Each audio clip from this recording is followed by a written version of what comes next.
So what are these hurdles facing organisations who see innovation as important but find it difficult to sustain their attention on it?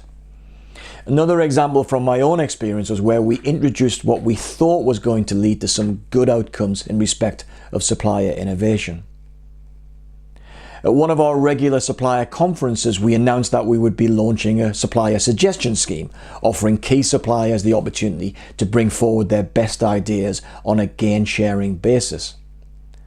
Although received at the conference with mild approval, I was soon accosted by several chief executives who informed me that my company was, at the time, a veritable black hole for new ideas.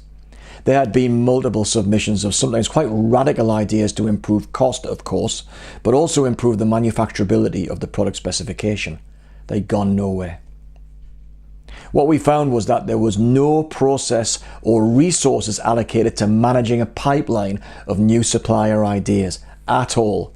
Suppliers were, from time to time, asked by procurement to submit those ideas, and yet there was no one available to evaluate, much less approve any changes.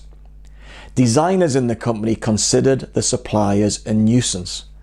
Evidently, the company was lacking what's known as absorptive capacity, essentially the ability to recognize the potential value of new ideas from suppliers, evaluate that value, assimilate those ideas, and apply them in the creation of more competitive products. Receptivity is key, and Rolls Royce at the time, and no doubt many others, simply didn't have it.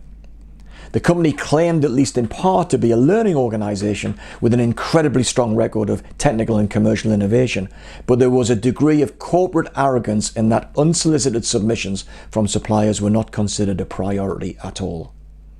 What was happening was that cost accounting and engineering design were butting up against each other in that every design hour had to be allocated to a specific project account code, and the system had no inbuilt capacity to focus on random off-project ideas from suppliers. So, although there are the obvious benefits of innovation, there are also costs. The allocation of human resources, seed funding of promising technology, who is going to provide the funds, complex evaluation processes, and the potential moral hazard of securing technology from a single supplier source that enables the supplier to later command higher prices by virtue of the buying organisation becoming dependent. It is said that this lack of absorptive capacity can risk causing organisational atrophy, a failure to mobilise the workforces of customer and supplier in seeking improvement, and leading ultimately to a loss of competitiveness.